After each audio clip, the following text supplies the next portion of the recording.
Okay, my name is Heinz Doofenshmirtz. Ta-da! Dr. Heinz Doofenshmirtz is a 47-year-old evil scientist whose life goal is to take over the tri-state area of Danville. He's also known as the Doof, after his incompetency and pathetic nature. He is the evil villain in Phineas and Ferb with a doctorate degree he bought off the internet, who is always trying to destroy the good in the world and cause pain. From the village of Gimmelstump, Drusselstein, he grew up as the runt of his family with a brother who is popular and good-looking, and the family favorite. He has a child, Vanessa, and a nemesis, Perry the Platypus, to foil his diabolical schemes. His personality is centered around his vengefulness, his clumsiness, his disorganization, and last but not least, his incompetency as a villain.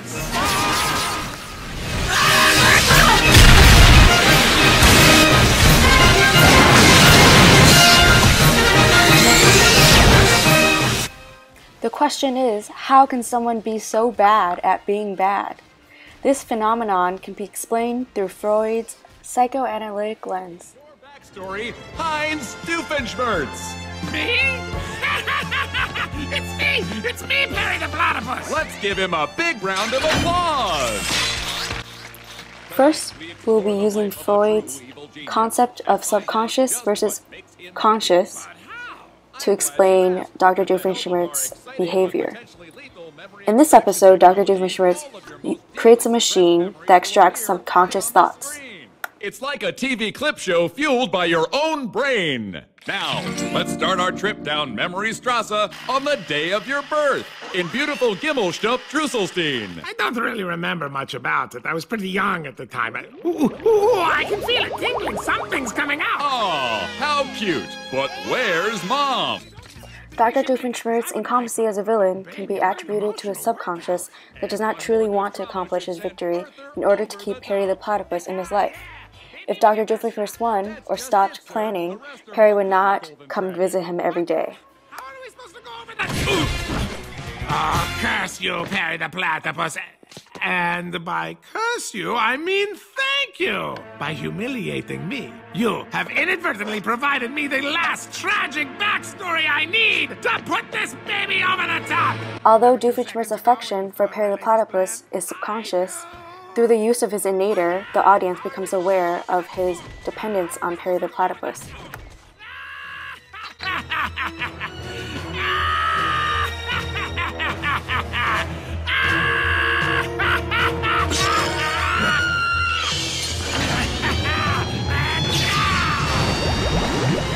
I feel myself getting more evil.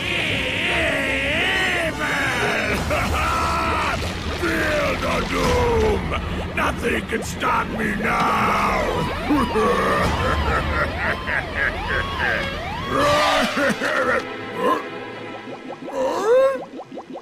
No! You ever get tired of lugging this big tail around? I used to sit alone doing evil. Well, back at it, I guess. Thinking someone's gonna get in my way. No! Significantly so!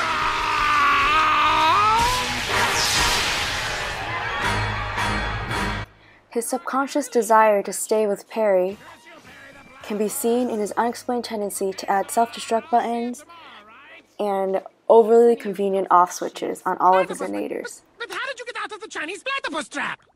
Ancient Chinese secret. I don't remember inviting him. No, wait! Perry the Platypus! No, please! Don't turn that dial to the Doofenshmirtzmobile and evil investors away, Nathor! I have to rethink my dials. Hey, look, guys! My spelling went down! Oh, shut up.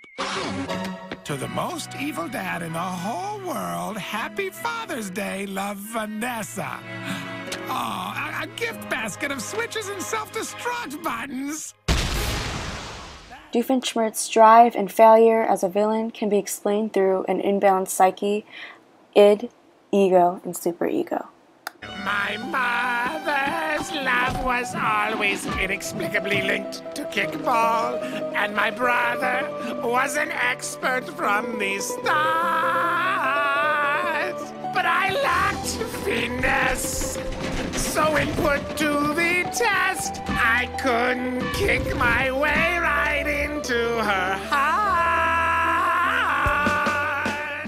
Doofenshmirtz's id was too powerful, always learning to be constantly wanting to be better than his brother, while his superego never kicks in and his ego is too weak to tell him his plans are illogical. To explain Doofenshmirtz's constant failures, his id, basic and primo, wanting to take over the tri-state area without sparing anyone, but his superego explains to him that his plans always end in failure so often, all 222 episodes, and that he shouldn't bother trying to succeed. His ego, trying to mediate the two extremes, will be logical and tell him to try anyways. Now to conquer other aspects of Dr. Doofenshmirtz's personality, including disorganization, carelessness, and messiness. This can be explained through Freudian stages. Freud devised a series of stages by which a person enters at a specific point in a development. Failure to complete a stage leads to vices and disorders when fixated at a stage. His disorganization could be attributed to his failure of fulfilling the anal stage. This results in an anal expulsive personality characterized through messiness and carelessness. This often leads Dr. Doof mixing up blueprints or forgetting to unplug olinators that accidentally go off during his plans.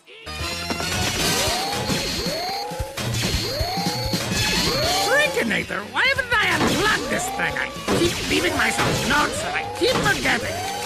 Shrinkinator. Shrinkinator. I'll do it tomorrow. Another aspect of his personality central to his character is his vengefulness, revenge-driven mentality. This can be explained through Freud's use of defense mechanisms, the method of displacement. He displaces frustrations of being a neglected and bullied child onto the people of the tri-state area. You see, back before I was evil, I was something a little less than evil. I was a bratwurst street vendor. Doofenshmirtz quality bratwurst. What? They had those. See, nobody remembers them. You know why? Because of the hot dog vendors. I was sure that it was just a matter of time before the public would recognize our superior quality. How do you know when you're really lame? When you sell bratwurst? Then and there, I swore I would get my revenge. Behold! The hot dog vendor Revengeinator! Ooh, you look so elegant, like you're going to a cotillion. Why would I create such a device as this? For a time, I was happy. It was a short time. It was right there. It was like 5 seconds when I was pushing the thing back and forth on the rug. And soon I learned my parents were expecting a brand new baby girl. My mother spent months knitting pretty dresses. Unfortunately, the baby turned out to be a boy, and because we were out of material, I was forced to wear those same dresses for an entire year, drawing mockery and scorn from all of my manly classmates. I will be the manliest man in the tri-state area! Now, Perry the Platypus, you will finally understand my pain. Back in Gimmelstump in the days of my youth, the Doofenshmirtzes were a proud family, but those were lean times for my father, and our beloved lawn gnome was repossessed. Who would protect our Zatzenfruit garden from witches' spells and wood trolls? From a tender age, my father decided that it would be me. While the other children played kick the stolper and ate dunkelberries, I would stand for hours. All through the cold night, as the Spitzenhound howled, my only companion was the moon. And my neighbor Kenny. And since my lawn gnome was taken away from me, I will destroy every lawn gnome in the entire tri-state area! Through Freud's psychoanalysis, one can explain Dr. Doof's personality and incompetency as a villain.